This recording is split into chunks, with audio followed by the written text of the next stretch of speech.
VO. We are live and we are on. Welcome, ladies and gentlemen, to another episode of the Speak Your Truth with Mark Ross podcast.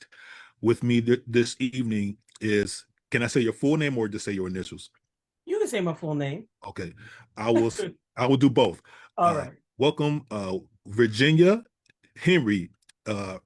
She like to be called VL, so from here on out, I'm gonna call you VL. But Virginia Henry, welcome to the show.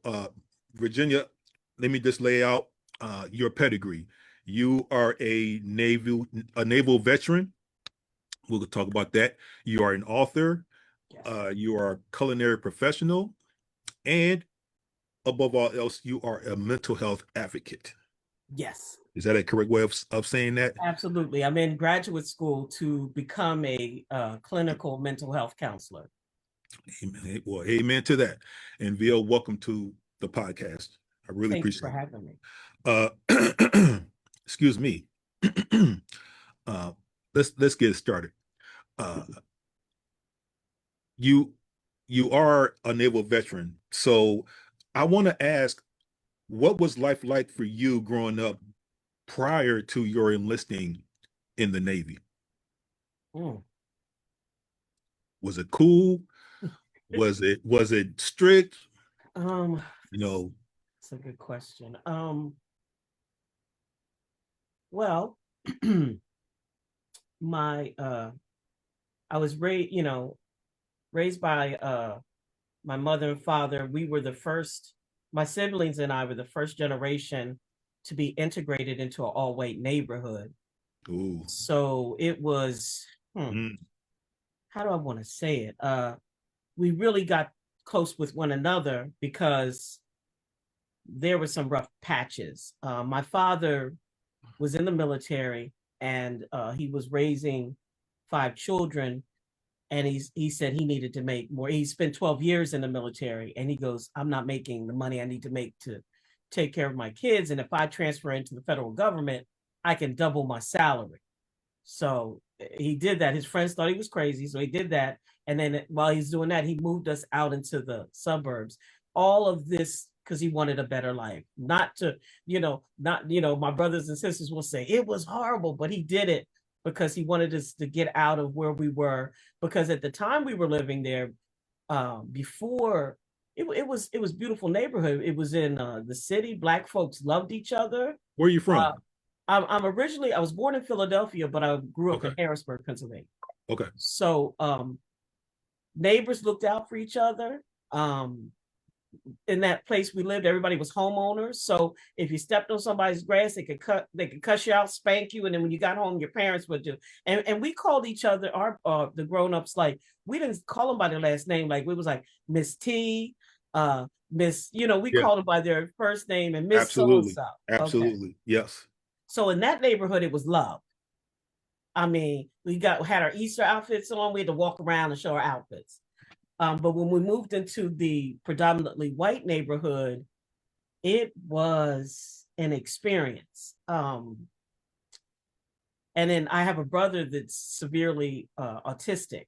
So, 5 kids, 1 child is special needs.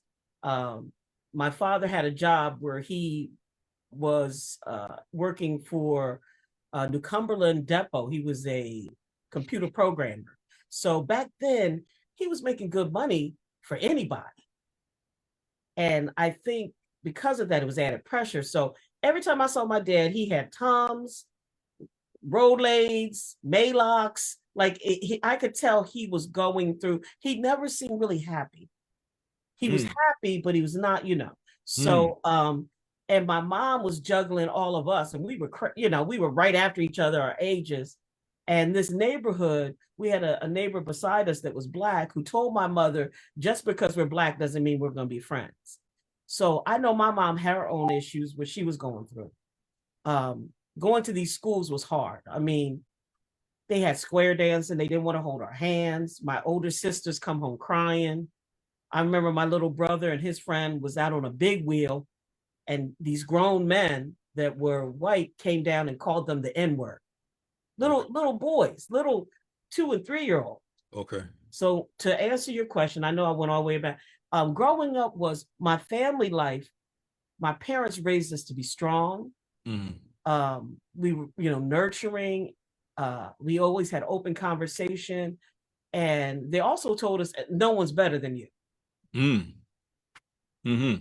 And 9 times out of 10, wherever you're at, you're going to probably be overqualified than most people. So there was an arrogance about us, and that probably didn't help us either.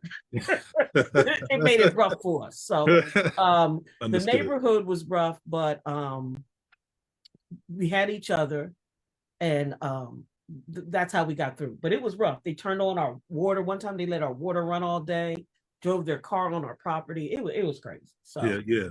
You know how it is. Yeah, absolutely. So what made you join the Navy?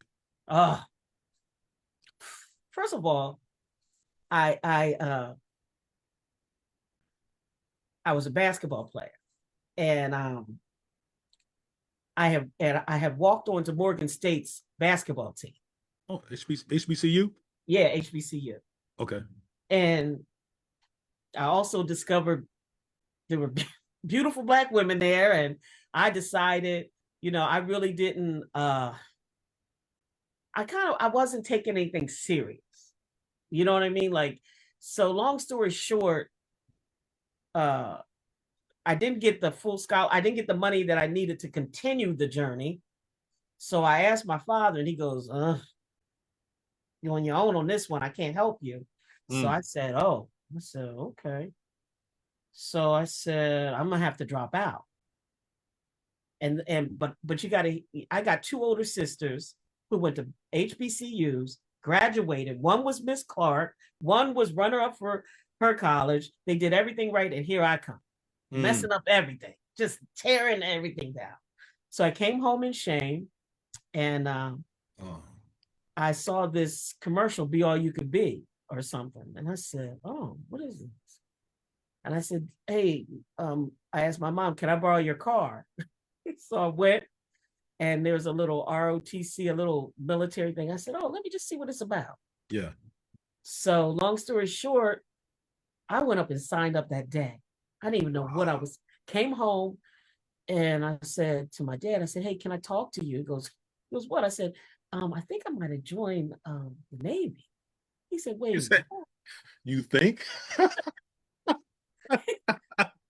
You think? He said, wait a minute. He said, Jen, that's my mom.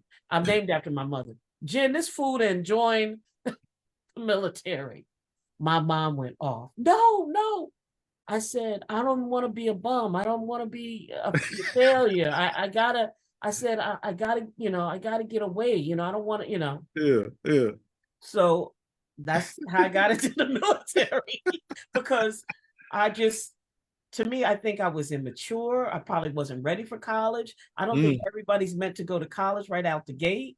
I wasn't. And I didn't apply myself. So off I went into the Navy. And I believe it was the best move that I could have ever made because it made me a better person. It gave me discipline, and it allowed me to start putting processes in place that I didn't have. Absolutely. I traveled out of the country. Oh, I know you did a lot of traveling with the Navy. That's one thing y'all gonna do is travel. So, and that's how it goes. So I wish I had a more glamorous story. That's all right. I had dropped out of college, and but you turned something initially bad into something good, because if you didn't join the military, I can assure you that your life probably would have been a whole lot different. Yeah, I think I just would have. And I had saw some people, like old heads that had been to school ahead of me, still wearing their football jerseys at like different spots. One guy was a security guard. Like they just didn't, and they were really talented brothers. One played football. I mean, and I was like, man, what's going to happen to me? Like, what am I going to do? And then when you have sisters that set the bar so high, and here I came, it was like, whoa. And my younger brother was like, college dropout, college. He was going at my neck because I was a horrible sister to him because I was very athletic and he wasn't. So I always used to say, what's wrong with you? You can't. I said, I would love to be a dude because I'd probably be playing pro sports and you're not doing it. So, I used to really go at him. So when I dropped out, he was like, college dropout. He loved it. So I went away and I stayed away for, my God, 10 years. Oh, you did 10 years? No. I only did 4 years, but okay. I never came. Once I got out at NAS Oceana in Virginia Beach, and I got hired on at FedEx, which I thought was an extension of federal government. Had nothing to do with federal government. It was a package company. It was I thought it was federal government. When you're young, you're just like, oh, that's federal government. And it wasn't. And then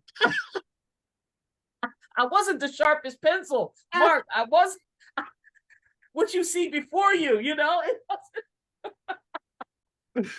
I thought it was federal government, man. I didn't know. My God. So I was a handler. This dude with. So look, I'm a handler. It's me and this Asian guy. I'm surprised you even admitted to say that, VL. Listen. So one Saturday, me and this Asian dude, we were brand new, and the guy, he was like, "You see all that freight there? I want all that freight in the can." So me and this Asian dude was like, "Yo, that's easy." No, it ain't. Freight in the can. Just put it in the can. Okay. So now we only worked Tuesday through Saturday. So when I came to work Tuesday, I saw a note, go see the senior manager. I said, oh, maybe I'm getting an award because me and So then loaded that can up good. He goes, Henry, sit down. And the other dude, sit down. He goes, you know what you two clowns did? We're like, we loaded the freight. He goes, there's no scans. We don't know where the freight is. It's 3,000 pieces of freight. We don't know where it is. I said, well, the guy just told us to just load it in the can. He goes, you weren't trained? I said, no, he just said, you put this in the can. So that's what saved us. Because, we thought we were like smoking. We were sitting there eating on lunch. We were laughing. We were like, this is the easiest job I had in my life. Right. Messing up left and right. So. But you didn't know. Didn't know. I was a handler. And then, I saw these brothers that were couriers, and they were pulling up in like nice SUVs. This is when SUVs was coming out. Mm-hmm. They was pulling up in the SUVs, and they had Jeeps, and I was like, what do you guys do? And they're like, oh, we're couriers. I said, couriers? He goes, yeah. And the guy set me down. He goes, you can make this an hour. I said, oh, I'm not making that right now. Mm-hmm. A handler. Mm-hmm. So I got to be I went up and got to be a courier, and then I started moving around again with FedEx all over. Went to DC, Philly, everything. Nice. And then just being trifling, have a good job, call out sick because it's snowing. So this one manager, and I owe him this. He changed my life. And you know what? He was a racist, but he was cool. I don't know if that's possible, but just hear me out. He was a racist, but he was cool. He said, V, what do you want to do with your life? He says, this what you want to, you got an opportunity. You got military, He said, why don't you get into management? I was like, management? No. And the next thing you know, I start straightening myself up a little bit. And all my friends was like, oh, you drinking the Kool-Aid. They were clowning me because I wouldn't hang out with them. Yeah. I got to get to the sort in the morning. You're a sucker. I can't believe it. And I became a manager. And wow. The rest was history. And I ended up retiring. I did about 25 plus years. And I retired early because I finished up in Atlanta and the Black folks was killing me here. The Black folks down here, nobody want to listen. I did better when I worked down by the Jersey Shore with white folks. They would listen to me. They might not like my politics, but they would work for me. Here in Atlanta? Yeah. It be your own people. I had to work one day I had to work a can, do a route, do the sort because I had so many call outs. And then this one girl said, well, are we having Christmas? Are you guys going to feed us during Christmas time? I said, I guess. Well, I need to know because that's how I work out my budget. I mean, it was that kind of mindset. Yeah. I mean, it was, when I tell you it was hard, and I thought coming here, I thought, oh, this is gonna be crazy. No, man, they almost killed me.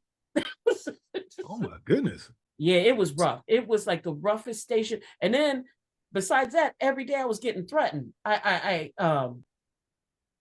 This one this guy said, hey, listen, you know, the whole East Coast didn't get their freight because your sort didn't go down on time. He goes, the whole East Coast because of you.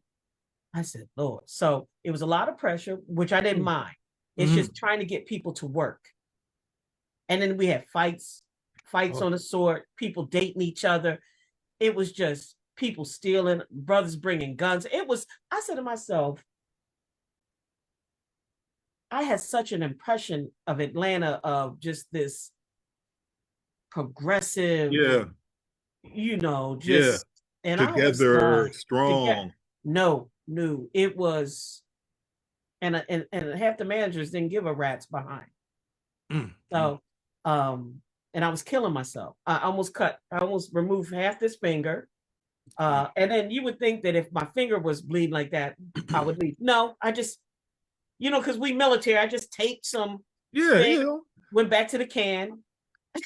The can. You know, went back to can loading it. And you know. And then I had, I love the lingo, man. I love that lingo. And then I had like a mass. They found a mass in my stomach, so I had to get surgery, which really was a godsend. You know how they say sometimes God whispers in your ear? He was telling me, you gotta retire. You gotta retire. So when you retired, was it then that you got into the culinary field? This is what happened. Of course, I was too young to get the money. I tell you, I must have spent all my time on the short bus because I didn't realize how much money I had to put away. I wanted to get away. I was like, I'm done.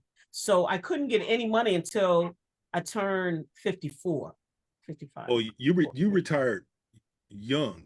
Young, yeah. So it took, you know. Yeah.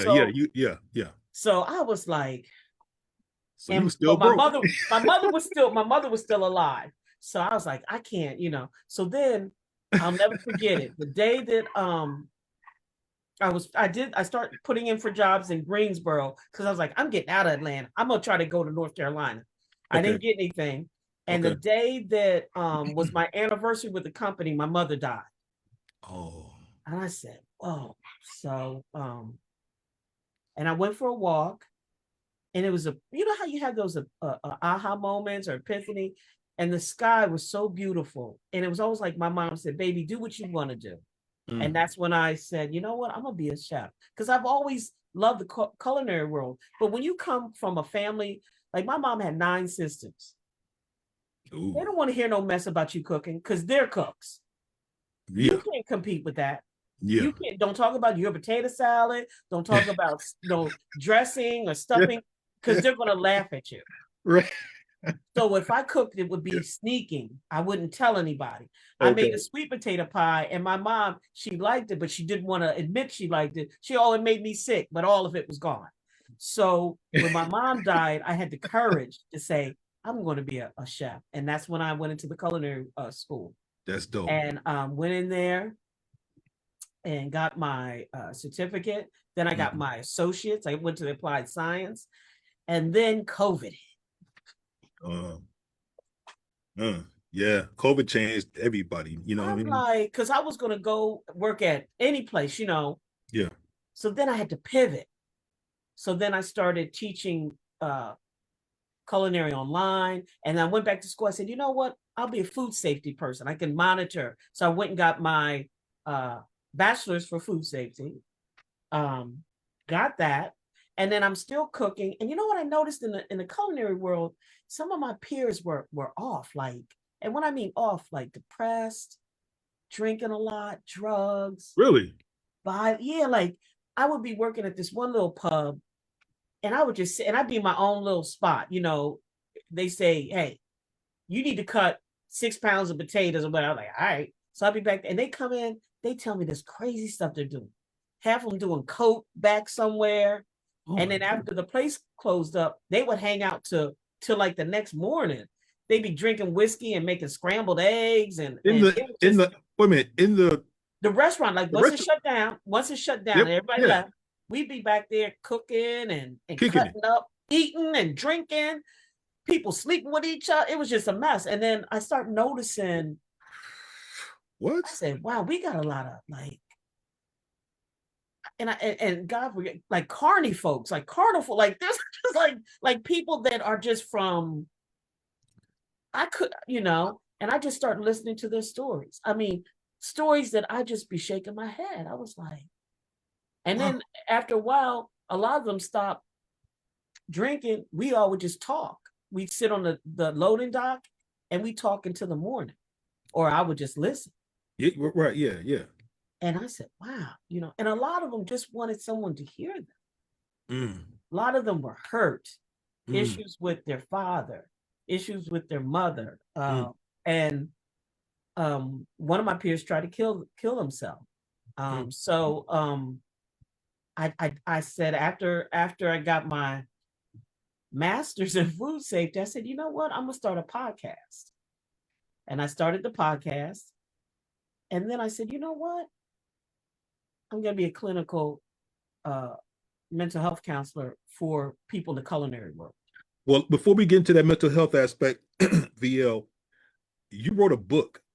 Oh, yes. About your culinary experience. Yes. So tell us what's the name of the book first. It's called We Were Watching the Last Generation of Cooks in the African American Family.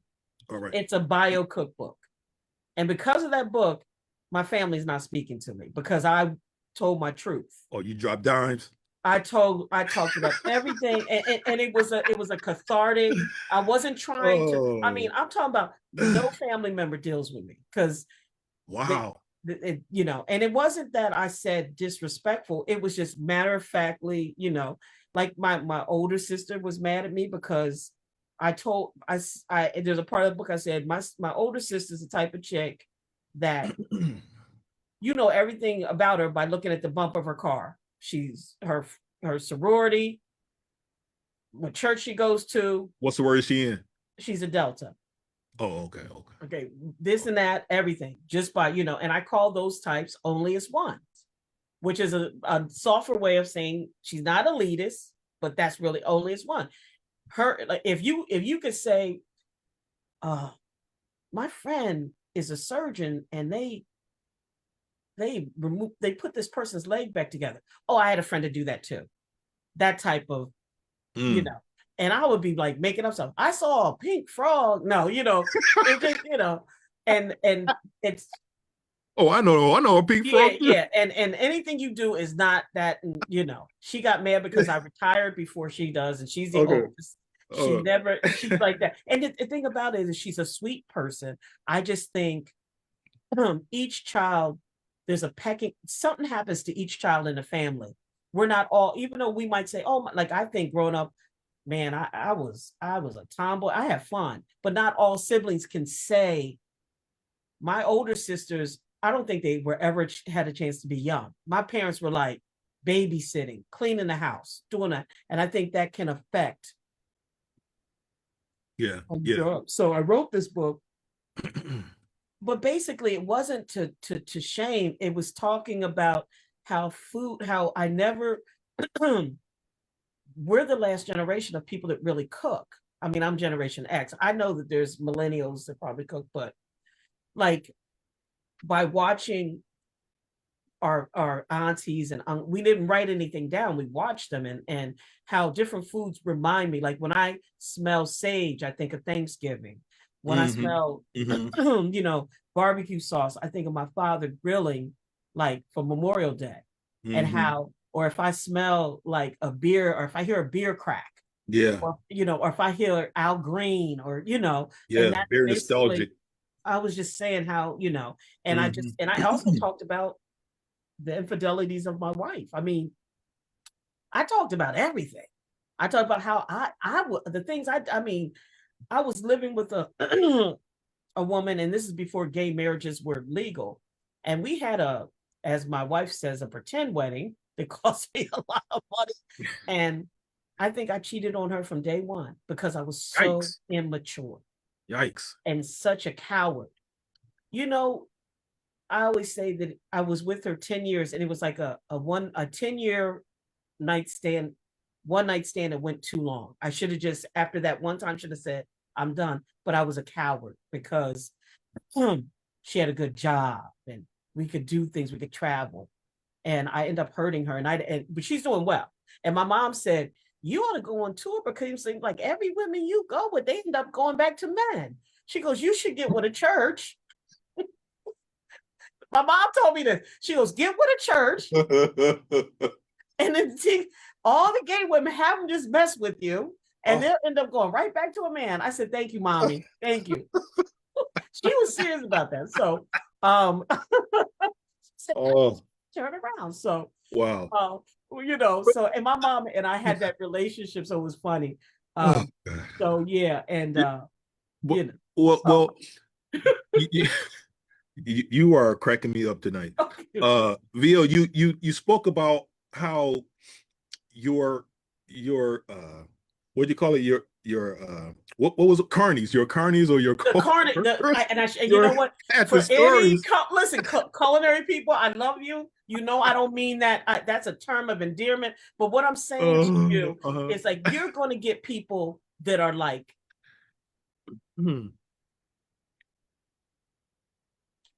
like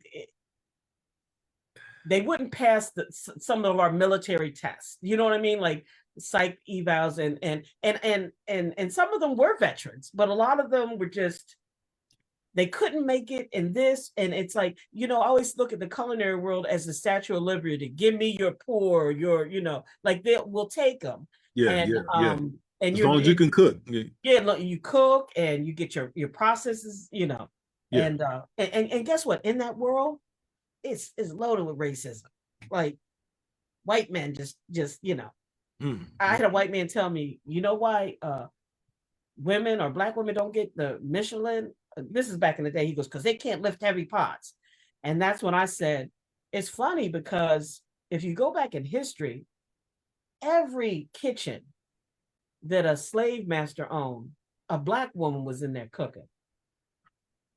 And then if you talk about out on the grill, it was a brother. Come on now.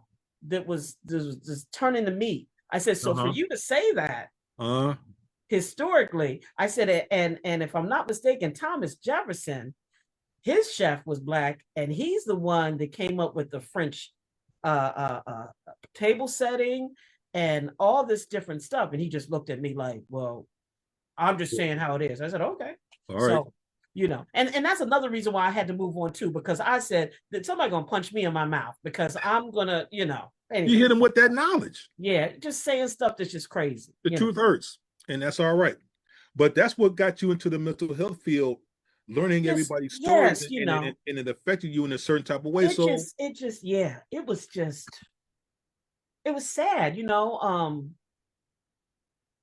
It looked like meeting some of them, they were always looking for something. Like this was just a temporary layaway till they found something else, or you know. And I met some really good chefs. I mean, like I watched them, just the way they could just handle their knife cuts and multitask and just amazing, you know. And I've met probably I met this brother, executive chef Samuel Spencer. We're friends right now. I never worked with him, but when I tell you he is this melanated chef that is probably above most of any of the chefs I've ever worked with. And he literally was probably the only executive chef that even listened to me, because I got interviewed to go on a couple of those reality shows. What are they called? Not Iron Chef, Hell's Kitchen. I got interviewed twice for that. Made it all the way to the final one, and then, you know, and I would ask Sam Chef, I said, you think I should do it? He would say, go for it. Other ones would be like, rah, rah, rah, rah. But he was always support. He's been on my show. He's been on my podcast. He is probably the most sincere in the culinary world brother that I've ever met, and I'm thankful to him. He has made me. He's brought back that. He turned my mindset around about the culinary world. He really did. So, you know, but when I was in the trenches working restaurants and pubs, and when I worked at the cafeteria for my externship, you saw it all, did you? This black woman, melanated woman, she was 4'6". She was my boss. You know, like when that person gets that first good job and they want to let you know that they got a good job, but they have no idea where you've been, and this is after I left FedEx or whatever. So she used to tell me, I would ask her, hey, do we do such and such? She goes, don't worry about that. Let me, I make the big money. Oh. You working for a county school as a lunch lady supervisor. I said, okay. So big money, huh? Listen, let me tell you what I did. We're serving the kids. She said, oh, today you're going to get a lot of trays back because kids' parents didn't pay their lunch thing. I said, you're celebrating that? I'm not saying that. I said, but you're all happy. I said, that's sad, you know? She goes, well, that's not your job to be sad. I said, okay. So the kids are coming up and a young man goes, can I get an extra ketchup packet? I said, yeah. In front of all these kids. Virginia, I told you, don't you? I mean, she went in on me in front of, like, you know, high school kids. They all did it. So this is what I did. I had my Denzel moment. I took off my robe.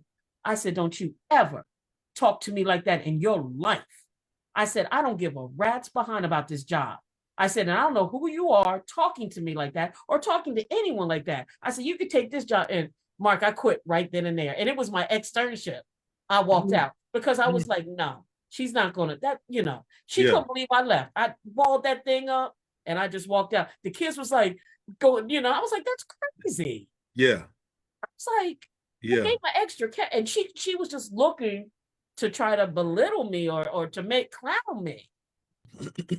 And she didn't want to hear, like, if I was telling her, hey, I got to leave early because I've got to do a capstone. Oh, well, that's not my problem. I was like, well, you're supposed to work with me. I'm on an extra shift. You're supposed to work. Yeah. So, and when I walked out, my wife came to get me and my head was all down. She says, I knew you was done.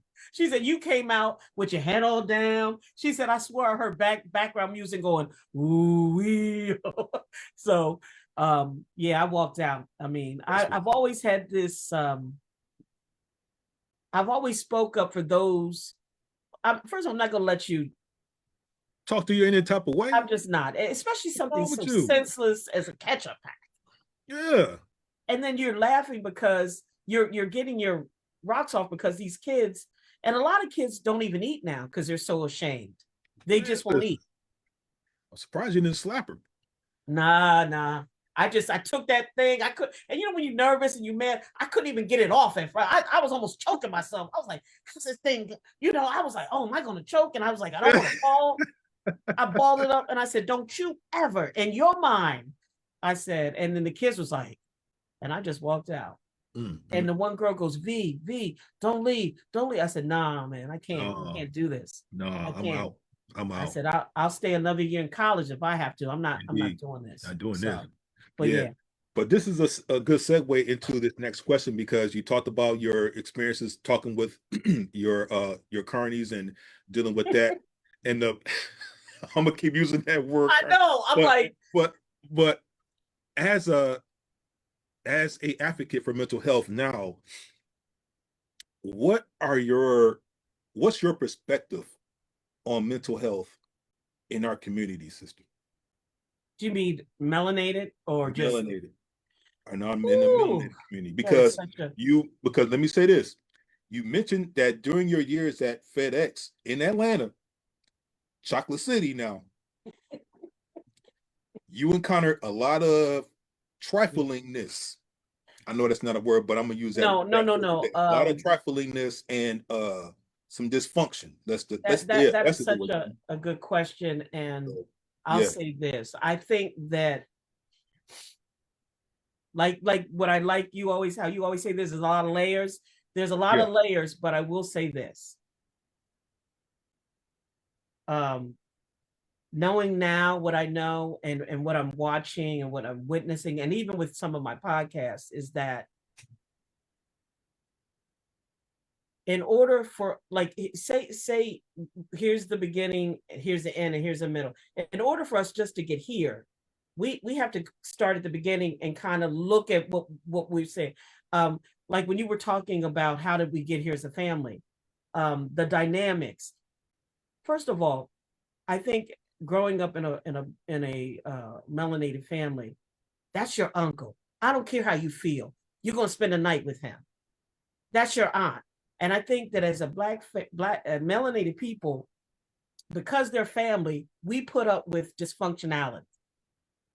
We put up with people that are unsafe to be with.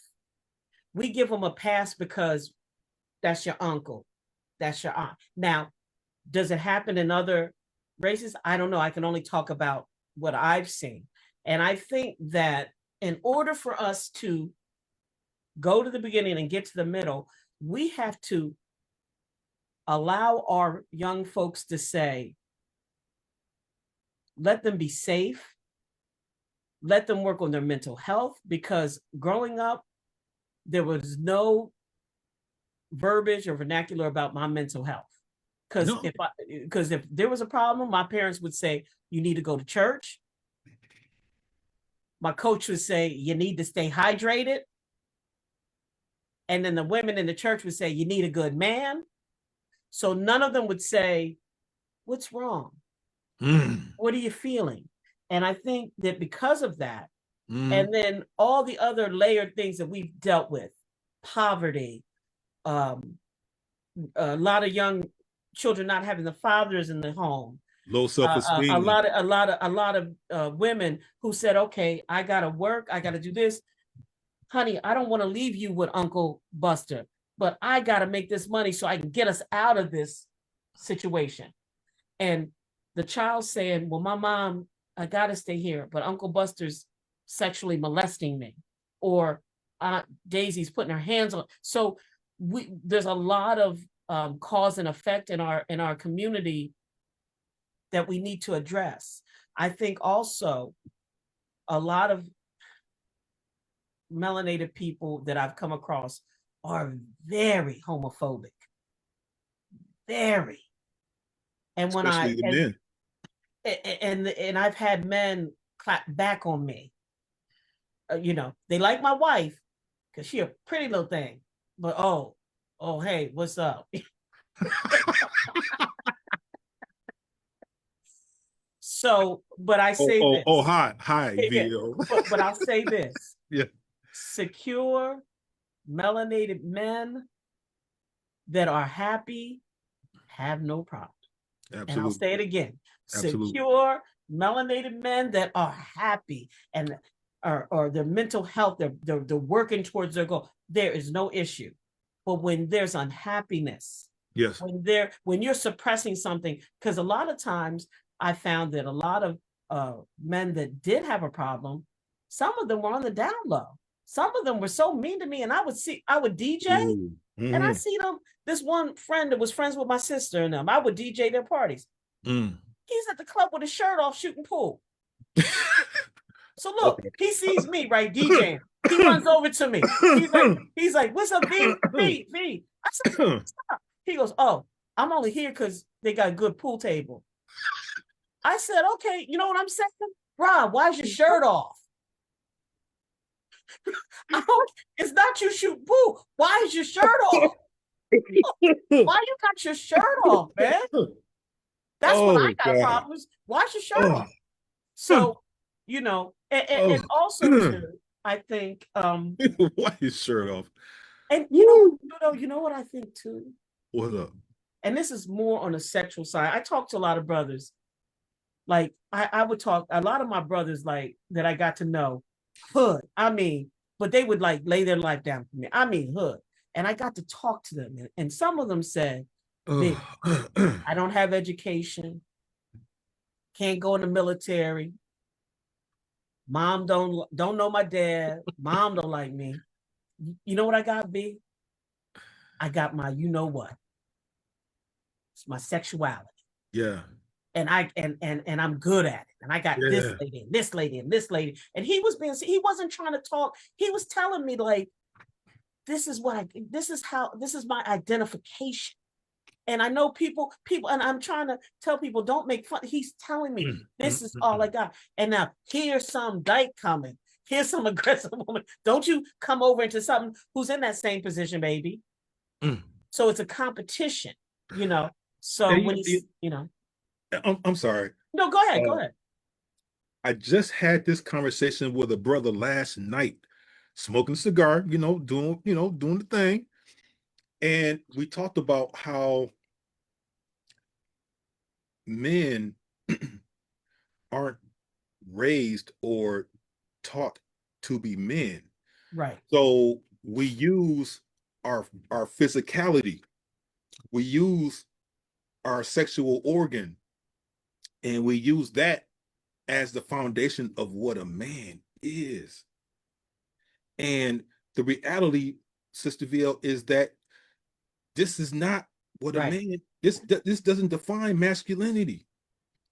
Neither does it doesn't define. Yeah, and this brother got 6 kids. He got 6 kids, 4 baby mamas. You know, and I told him, I said, and he was being so sincere. He goes, that's all I got, you know. And the block, you know, he does what he does. I said, well, you know what? You know what I know about you? Because I grew up with you. And you could beat any cat on the chessboard. Your mind was amazing. I said, I used to see you do stuff that no one else could do. I said, you have a wonderful mind. I said, even if you go deeper, look how you do what you do. I said, that's a business mind.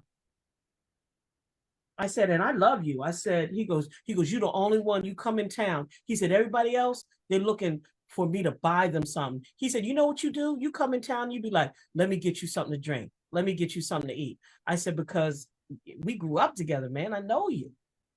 But that's all he said he had. And he feels, you know, if somebody's trying to take, you know what he's saying? He said, sisters got all the education, they got the jobs, you know. And I was like, no. I was like, listen. I was on the internet. I said, man, leave the dark web. Look, no, podcast. I said, leave it. I said, listen. Yeah. I said, 21 days. I don't want you, don't get on no podcast. Don't no social media. 21 days, focus on you, what you want. I said, write a list. Write the things that you don't want in your life and the things you want. And then for 21 days, concentrate, you know, and then let me know. Now, if I'm wrong, I'll say it. He goes, B, you gonna owe me. I said, I know. But I said, concentrate. I said, I bet you've never really, I said, concentrating on you is not buying your Henny and eat a bunch of bad food. I'm talking about something that organically it's you mentally, you know, where you're, I said, be still. I said, sometimes people don't like being still because it scares them, because it makes them think about all the stuff that they did. And I said, I want you to think about all the things you did, good or bad. So he told me that's all he had. Whooping people's butts and making babies. And but sister, think about this for a second. He came brutally honest with you, which is great. But the problem isn't him. The problem is deeper than him. Right. You did. The problem is he didn't receive that proper instruction to know what it is to walk these streets as a man. He's grown. Yeah. But he's not a man. There's a right. big difference between being grown and being a man. You're grown. You know how your mom and dad said, well, you're grown now. Right. You grown right. now. I can't do nothing for you. You grown. Figure it out. But being grown does not mean that I'm a man or a woman. It And just I means think a I'm lot of legal. them, It just means I'm legal. I think a lot of women think that that's being a woman, is laying down and having babies too. Some of them, they do. And you know what though too? And I called my one friend out. I said, you know, I saw what you did with homeboy, right? And she goes, what do you mean? I said, let me ask you something. You're with him and he did XYZ. If he didn't do XYZ, would you be with him? Well, then he ain't no good. I said, wait. So it's a conditional. So in order for him to be with you physically or whatever, he has to do X, because you said money for your light bill, money, your car note, groceries, you know, he a good man. I said, so, and her and I kind of got into it. I said, what's the difference between prostitution and what you're doing? Now hear me out. I know the difference is, you know him and you're in a relationship, but you're bartering with your body. If he doesn't do those things, he ain't no good, right? And she, you know, so I think, brother, I think there's so much that we have. Sometimes I get sad because I'm thinking the work that needs to be done. Like you said, these are grown folks now walking, and like, you know what I noticed when I turn on the news, and my hometown makes news because grown folks is fighting in the streets while their kids go to the prom. Say it again. In my hometown, there was they have prom. The parents go and watch. The kids go in the prom. Yeah. The parents is fighting in the streets, rolling on the ground. Fight. This is fighting at graduation, fighting at all this stuff. And I'm saying to myself, I don't know, like, there's no, like you said, my father, when we grew up, before anything, you know what he taught us? Discipline. He says something like, I know right now you would love to say something to me, but you know you're not going to say it, are you? I'd be like, no, Daddy, I'm not going to say it. Because my father taught us about discipline, talked about there's going to be times where you have to think. My father used to make me and my sisters move bricks from one side to another. And I don't even know why. And one time I was feeling myself. I ain't doing it. He said, oh, you aren't? Oh, you're not going to? I said, I'm not doing it. He said, oh, okay, well, just, you're going to sit right there. I sat out there until it was late at night, and I was like, and next thing you know, he could hear me moving. I was because I was getting scared. I didn't want to stay out there, but he taught us discipline. And the military taught me discipline. So my foundation was from my parents. Indeed. There were things that I knew that I could not say or do. Indeed. And they taught me to think, because my father said, this is more powerful than any gun, any fist, any bottle of liquor, any person you could be with. Amen. And I think they are missing that homeboy of mine. I know his mom. He didn't know his name, but all she wanted him to do was make money for him, like take care of her rent. She put so much on him that he never got a chance. Like he would come over our house and eat sometimes, and he would just look. He would be so happy. Like we would have meatloaf. I'd be like, meatloaf. He's like, shoot. You know, and he appreciated that foundation. And my dad was like a dad to him as much as he could be. And and I have a question here in the chat, which goes back to your homeboy, and you gave him a challenge to do something for 21 days. Yes, 21 days. The question is tell us what happened after the 21 days. Okay, good good thing. 21 days. He got married. Say what? He went he went to Atlantic City. No, let me tell you what happened. Okay. I had gone, I was gone where I came back. I got a text. He goes, what are you doing? So-and-so. I'm in Atlantic City. I said, what are you doing in Atlantic City? He said, well, can you come here? I said, what are you doing? He said, I'm getting married. I said, bro. 21 days. He said, I did your 20. I said, no, no, no. I said, no. He goes, no, no, no. I said, man, who did you meet in 21 days? He said, well, let me tell you what I did. So we couldn't talk. I had to get off the phone. So when I came in town, I couldn't make it for the lane. Say he was already. So he told me to come over to his house, and I met his wife. Okay. And he said, well, sit down. I sat down. He said, you know, for 21 days, he said, first of all, after I left you, I was like, F you, V, you ain't telling me what to do. You don't know what you're talking about, you know. And then I thought about it. He said, and he goes, I wrote 2 lists. And he goes, the list that I was ashamed of was so much bigger than what I was proud of. And he said, and I balled it up, and I just said, I'm not doing it. He goes, and then I said, okay. She said, be still. So he said, I sat, he said, I turned everything off. He thought I really meant like metaphor. He turned everything off, and I was in a dark room. And he goes, and I don't get it. And he goes, and then I finally said, you know what? I'm going to start going to the gym. So he started going to the gym. And then he said, he goes, and then once I started going to the gym, I met this other dude, and we would become lift partners. He goes, and it was a white dude. It was somebody that had nothing in common with me. He goes, they was a nerd, like they were just, you know. He goes, half the time when I come in, I'll be like, oh, here he is.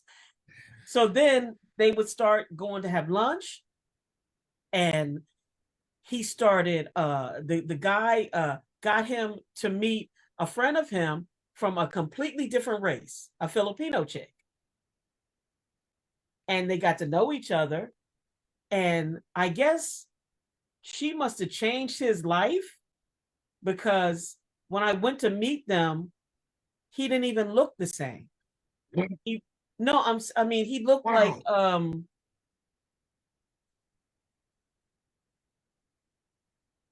he looked younger. He looked he was heavier, but like heavier in a strong way. Like calmer. Because he would talk like this and stutter and then just calm. And so I said, nah, this ain't. I said, me and him got to get away from her, because I really want to see. I said, you want to go? I got to run some errands. So he ran to me. I said, what's going on, man? What's, I said, well, she didn't gave you something you ain't never had before. He goes, no. No.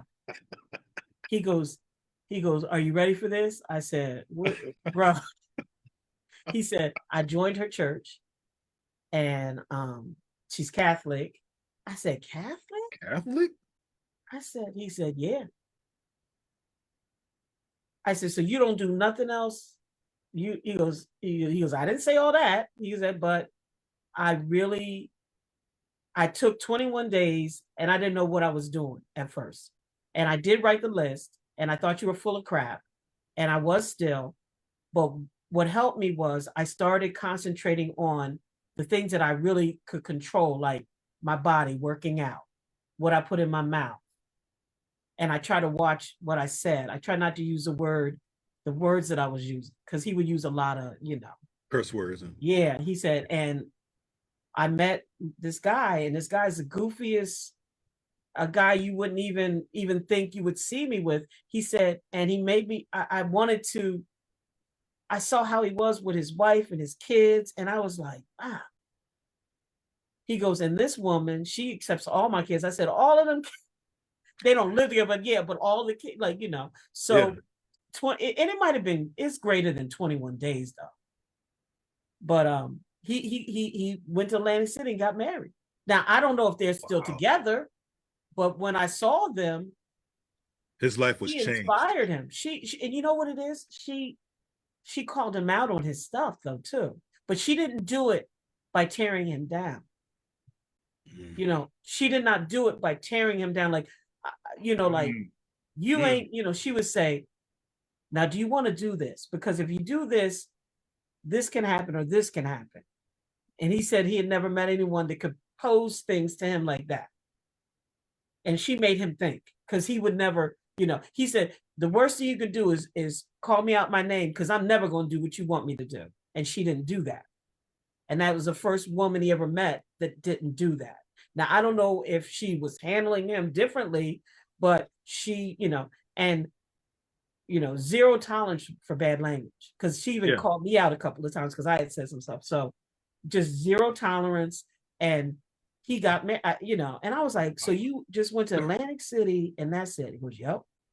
I said, that's the most unorthodox, crazy. He said, he goes, you know what, V? I said, all right. So, but the 21 days probably went into 30 because, like he said, he didn't know at first what to do. But when he saw that list of all the things he was ashamed of, he says, I'm not lying. I felt like crying like a baby.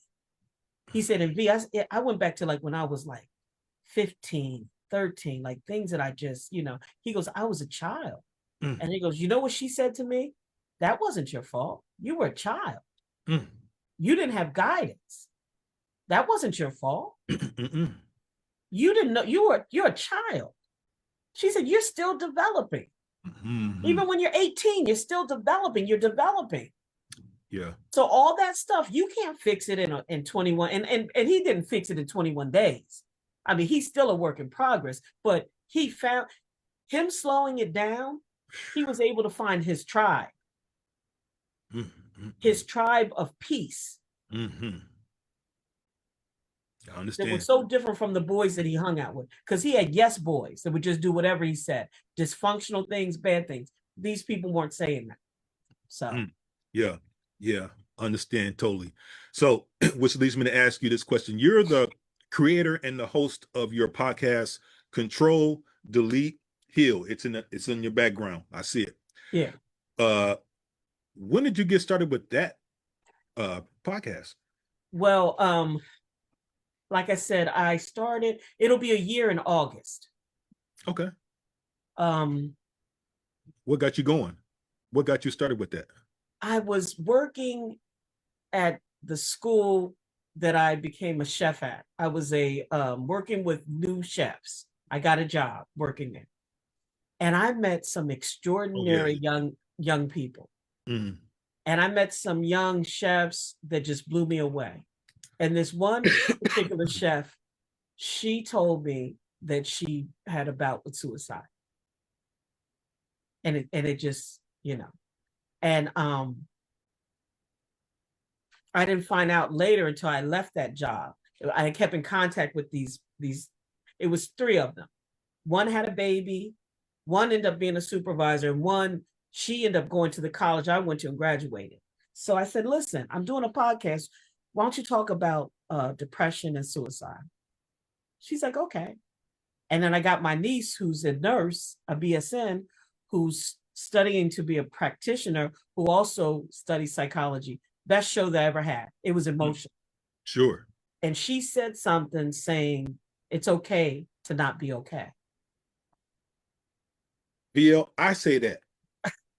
I say that all the time. And that's why I just slammed what I had in my mind. I'm like, oh, we're kindred spirits, sister. I mean, I say that all the time. And she's, and I'm watching my niece.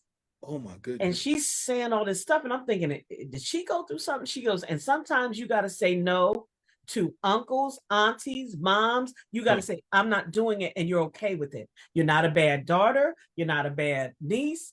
You have to protect yourself. Yes. Because as Black people, she goes, as Black women, we're told, you're tough. Bless you. You're tough. You ain't nothing wrong with you. Keep going. Keep going. I read somewhere where there's this woman who was a chef. She worked herself so hard. She ended up dying, and it was on the news. She's a famous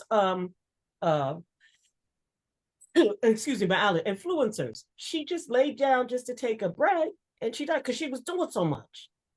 And what I've learned is I gotta give myself grace. Whew. I need grace. When I hear people say, "Is that all you did today?" All I did today, I woke up. Some people didn't wake up. That part. Then I think about it. All I did, I said, I was in the military. I served this country. I'm retired. I'm raising a teenager. What do you mean? Is that all I did? I'm living in this world that's crazy. I said, I'm doing a lot of things that, and I start saying that, and but my niece, when she said it's okay to be okay. And then what happened is I panned to the young lady, she started crying. And I said, you know what? This is where I'm at. So I started a podcast, and a part of once I graduate from clinical, I want to do virtual telehealth, and I want to talk to people, like this. And that's why I started my brand. I started it now, and hopefully, Lord willing, I can get to that other side. Mm-hmm. And I keep meeting all these wonderful people who are just inspiring me. And that's what it is. And I've had some episodes. We even tapped into the red pill, black pill with why white boys are so violent. We went into fur babies. I mean, we went to places I was like, oof. Whoa. I learned, I was like, I got a better understanding of this gratuitous violence, this like almost like a sexuality with violence, where they're just, do you know that we're raising what is it, Generation Z? These men are not getting married. These men are being radicalized via internet on podcasts, telling them the whole world is against them. And the people that are radicalizing them are men, that type of brother or dude that didn't get any girlfriends, was nerdy, now he got a podcast telling somebody, oh, you don't need a girl. you don't need a girl. Girls are wrong. And they got this, there's these guys, and this is the part that tripped me out. They're called femboys. What? Femboys. Yeah. But they're not gay. But men and them, it's crazy. I said, no, when I was growing up, that's gay. Like a guy and a guy, that's gay. I don't know what y'all calling it, but that's gay. I said, what y'all need to do is touch grass. You need to get away from, take a break. Yeah. You need to smell some fresh air. You need to, and guess what? Socialize. And tell my son. What do these femboys do? The femboys are like the femboys are the feminine part of the relationship of the boy. If you check out some of these, like Reddit and all you'll see some stuff that you ain't never heard. They're making a whole society where they don't even want women.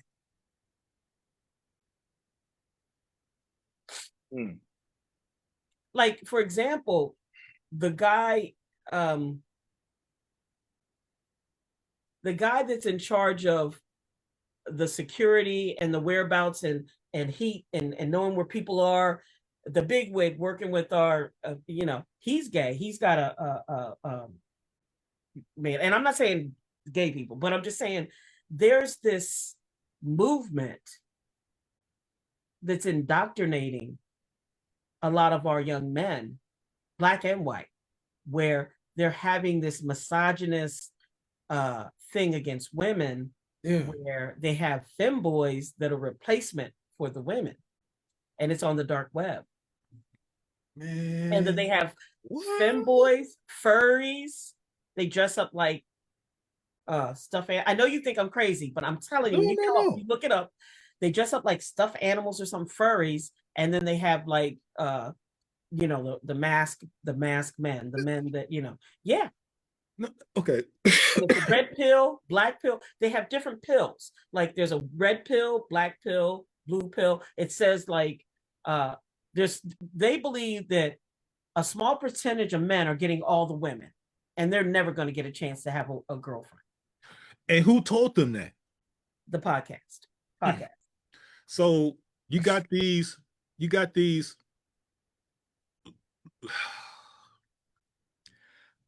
I'm at a loss for words. Because I know when I started my research on it, I thought I was getting punked. I was like, is this real? And it was real. I got into the chat room and I was listening. Yeah. And I did a fake profile, and it was crazy. And you know, I'm gonna say this. I'm gonna go on a little rant. So, ladies and gentlemen, just hear me out. Hear me out.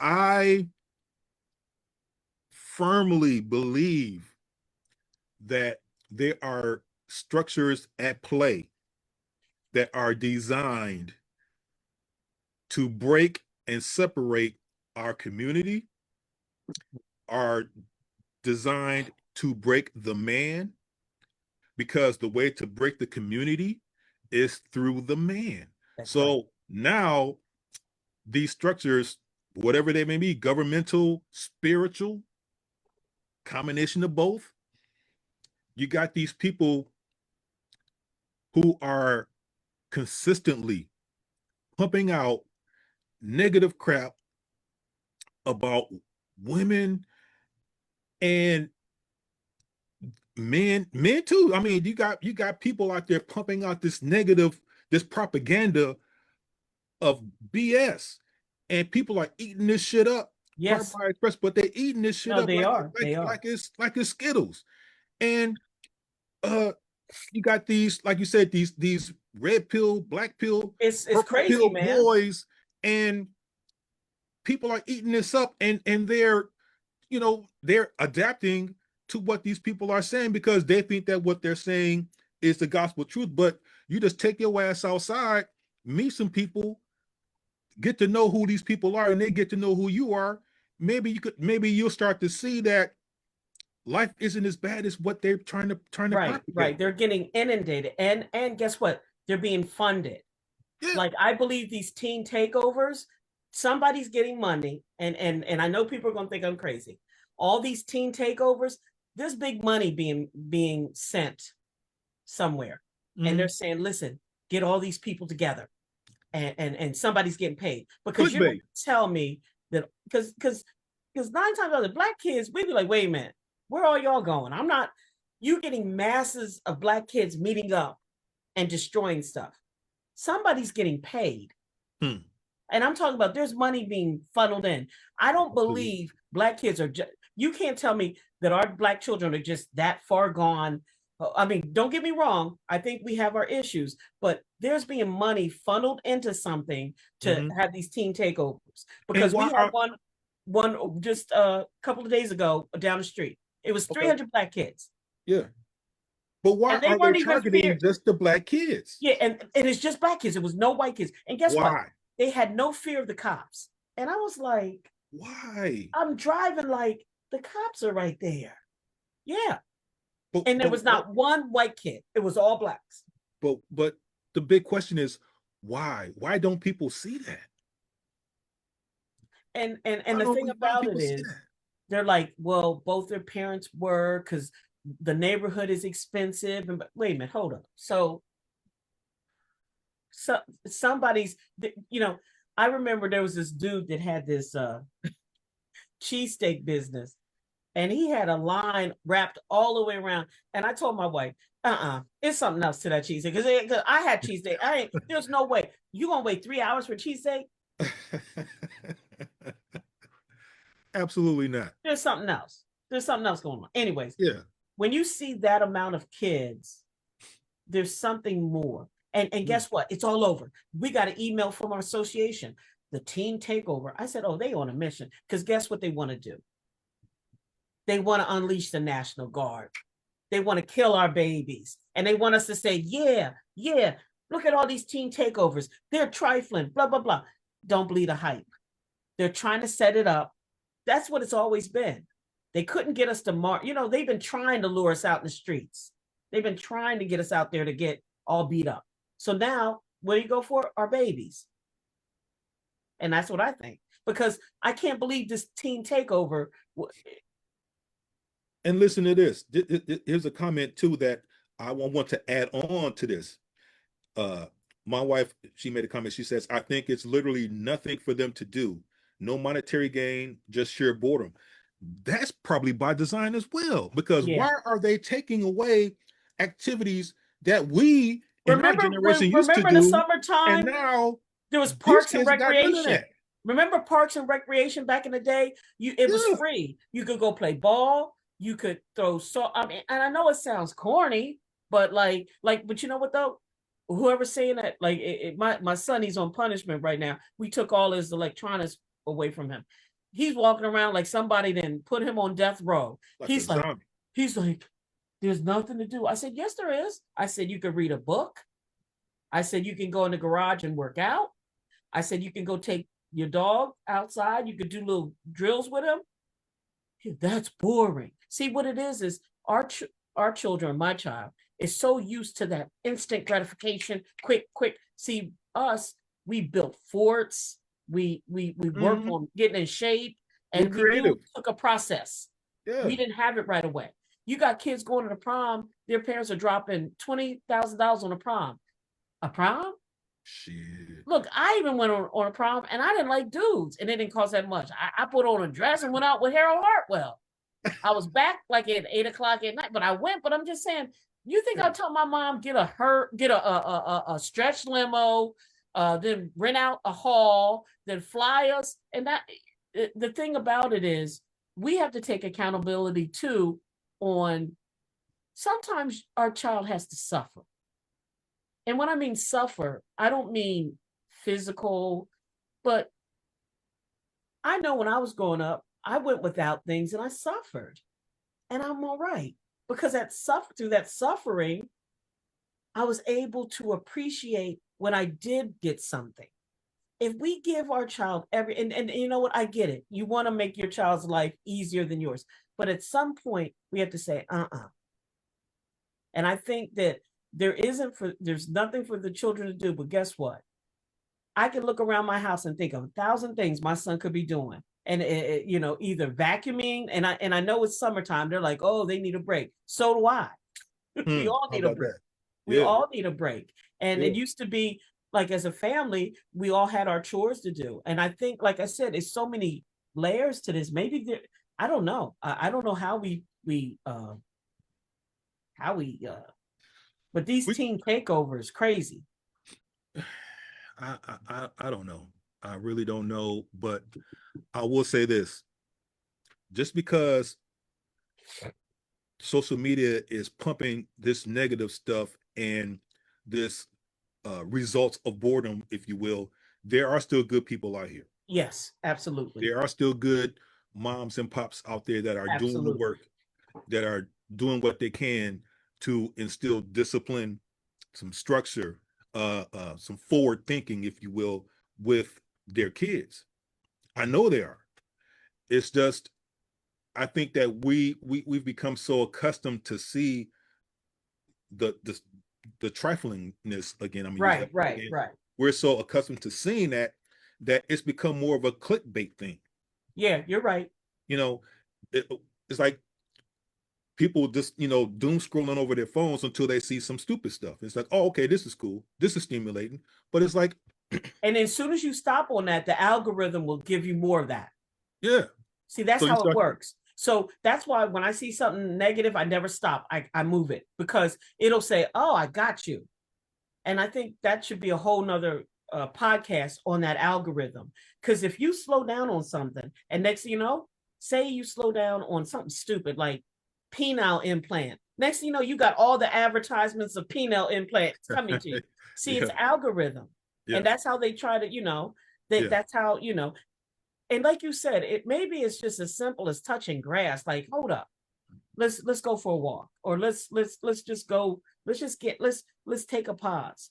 Yeah. What I have my son do sometimes, and he loves it, we say, guess who I am? And we mimic each other.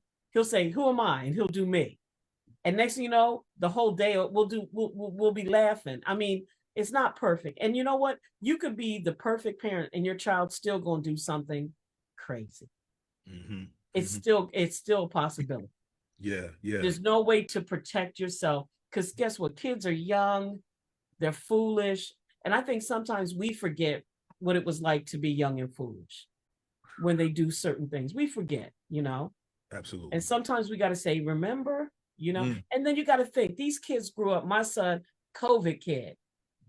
I mean, COVID, shootings, just, that's all, doom and gloom, crazy presidents, I remember one time during COVID, my wife came home.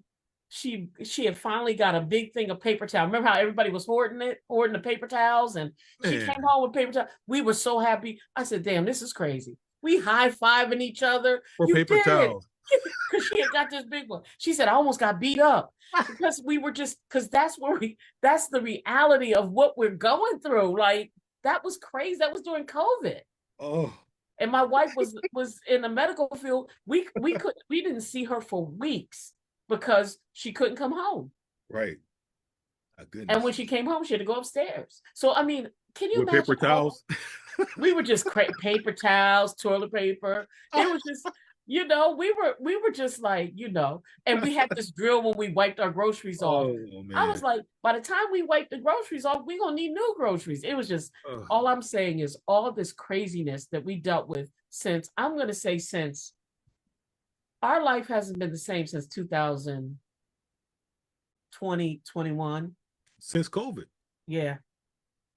I think it's just been, it's been downhill slope since. It's just craziness after craziness, and nobody believes anybody. I talked to my doctor. She said, "I'm so sick of TikTok," and she goes, "I got a bunch of brothers that don't want to take their blood pressure medicine because they watch TikTok saying it's killing you. It's trying to kill the Black man."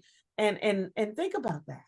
Everything killing the Black man, boy, I tell you. Why would you? First of all, if I see something that's crazy, I'm not gonna get it from TikTok. I'm just not. I'm just, but yeah. I got a serious question to to ask of you. If there was a motivational message that you could share to people that are suffering in silence or out loud, what would that message be? If there was a message, a motivational message that you could share to those that are suffering in silence or out loud, what would that message be to them? I know that's off the cuff, but God, that's such a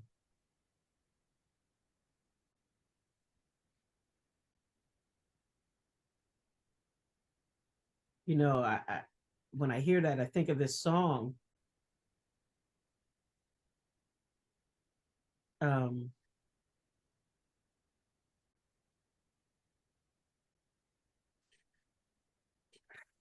I would say what's gotten me, because I myself have had some low moments.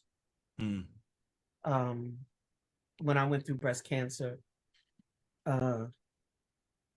I found out December 17th, 2021.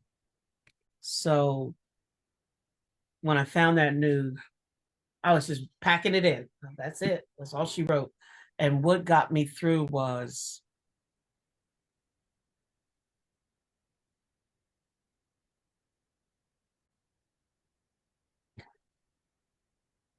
as hard as it is, you got to keep lifing. And you can't,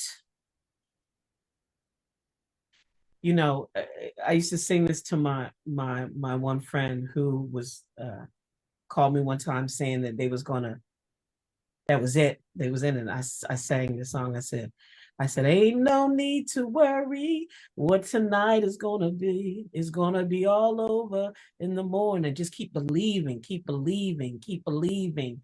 I think there's one thing about us as these people that came across the water is our faith.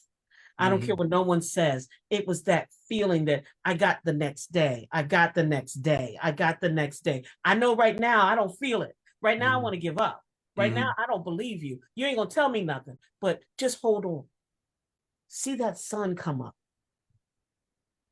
See that sun come up and just hold on to it. And by the grace of God, wake up, put your 2 feet on the ground and say, attitude of gratitude. Let me get it going. And it might be crappy again, but just keep going. Keep going, because you don't know who's right around that corner. You might find your person wearing a fly-ass hat and a fly-ass shirt that keeps you going. You don't know who's there. You don't know who your person is. Yeah. And I don't believe this journey is meant to be. See, I saw the monks walk. And in Buddhism, they say that, I think that in America, we have a distorted thing about, you get married and you get a house with a picket fence and you get this man who puts you on this horse and you ride off. No, there's going to be times where you don't even want to be here. There's going to be times where you're angry and you want to punch somebody. There's going to be times where you're silly. There's going to be times where you're sad. And you're just going to keep going through those motions. You're going to keep going because it ain't no need to worry what tonight's going to be. Because in the morning, it's going to be all over. You're going to find another problem. You're going to find something else saying, oh, that I was worried about this. So I think it's faith. I think that's the type of people we come from. We come from such a strong, I know we're not monolithic, but what we are monolithic about is the one thing I like about melanated or Black folk. Yeah. So-and-so lost his job, but guess what? We're going to take our electricity, our cord, and we're going to plug it outside, and we're going to have a party, and we're going to charge and fry some fish. And because right now, we ain't going to worry about tomorrow. Right now, we're going to celebrate what we have. And I think that's what keeps us going. And I think that what we're going through now, we're going to have to call on our ancestors to get through. We're going to have to learn. We're going to have to make cornbread and a pot of beans and put some meat in it. We're going to have to start growing some collards. We're going to have to start going from walks and taking our sons and our daughters and saying, hey, so-and-so, is this your son? This is my daughter. Why don't y'all come over? We're going to have to go old school, maybe to get us back to where we need to be. And I don't know if I answered it, Mark, but I know that faith is what got me. It's all right. Faith. And you said something too that I just wrote down. Attitude or gratitude? Yes. Choose one. Yeah, my son, when we get in the car, when we go anything, the first thing we do, we put our fingers up and we go attitude of gratitude. Attitude of gratitude. And then we go. I love that. Love that. VO, how can people contact you? How can they contact me? Yes, ma'am. Oh my God, you could contact me through LinkedIn, TikTok, Facebook, Instagram. You can give them my email. I mean, you can contact me in any shape. Or LinkedIn is, I check LinkedIn, I check TikTok, all those places, and reach out for me because I'm available. I try to be available. I love what you're doing with Facebook. Let me give a shout out to Mark Ross, who is my person, I found out. But I love the fact that the things that you're doing, the mental health checks, and you know what, you have such a, what you remind me of? Quiet Storm, that voice, that radio voice. Hey, it's Mark Ross, and welcome to the Quiet Storm. You hear your voice, you're like, it's gonna be okay. Quiet Storm. Hi, it's Mark. Oh Ross. My God. It's Mark Ross. Sit on down.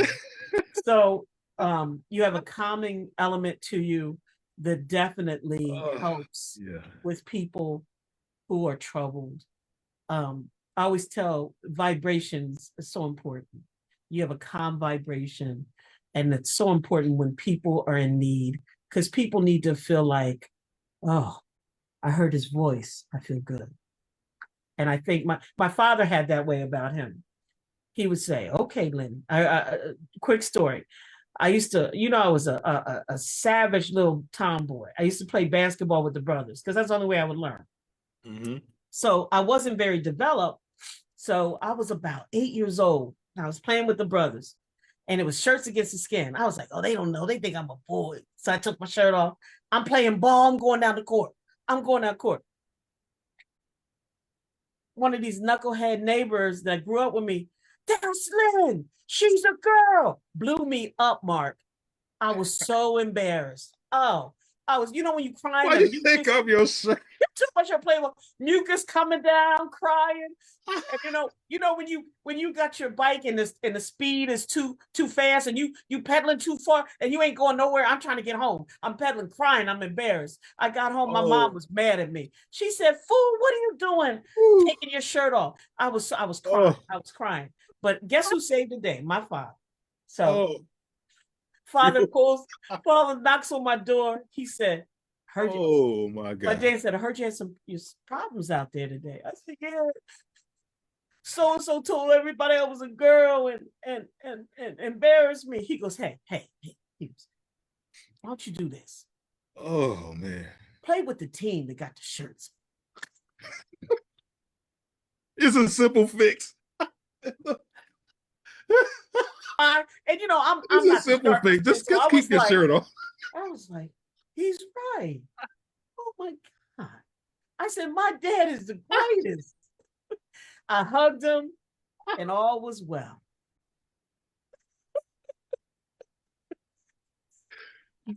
And when I see that guy, I see him now. I look at him, I said, you son of a... God. I'm not even gonna call his name because he might watch this thing, man. But I can't even be professional around you, man. Oh my God.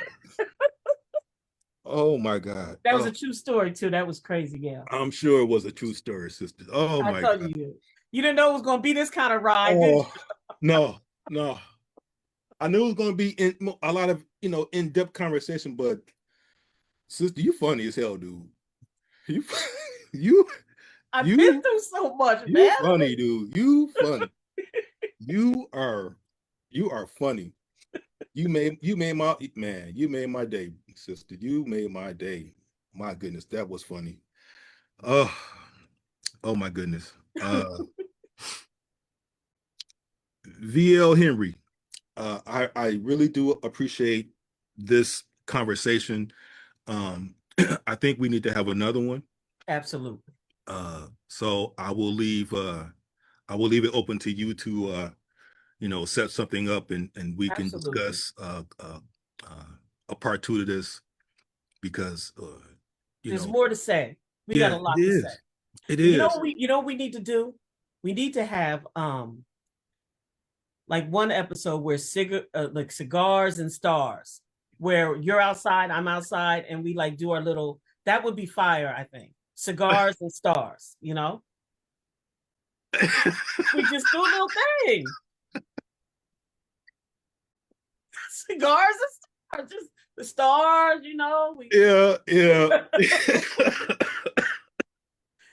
Yeah. Oh man, I got it. Okay.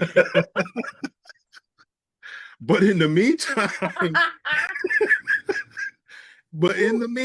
and in between time, sister, I wish you nothing but the best. Oh, thank you so much. I wish you nothing but the best, and tell the wife I said hello. I will. And I appreciate the love and respect that you gave me, and it's good to know that the things that you're doing gets recognized, for real. And I appreciate the fact that you are recognizing that what I'm doing is honest and legit. And I just want to do my part in regards of letting people know that it's okay to not be okay. Absolutely. Just do something about it. Just do something about it. Attitude or gratitude. We have a lot to be thankful for, VL. And I think that the attitude that we inflict on ourselves, it dims that light. Yes. And we need to spend more time in a space of gratitude. I agree with you. Yeah. So with that being said, VL, I appreciate you. Back at you. Reach back to me, and I will. We will set something up again.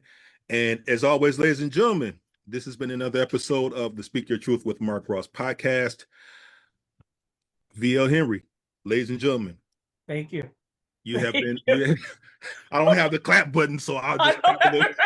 It's been real, man. I appreciate you. This is real clapping right here. Right. Look. Now you exhausted from laughing. Now you just go straight to sleep because I didn't made you laugh the time. Oh, I'm gonna go eat. You gonna eat? Okay. Yeah. All right. Oh yeah, because it's earlier where you are. Yeah, it's only going on 9 o'clock here. Yeah. All right. You guys are hour ahead. Right. Listen, tell your loved ones I said what's up, and thank you too. I appreciate you. All right, ladies and gentlemen, have a good one. VL, blessings to you.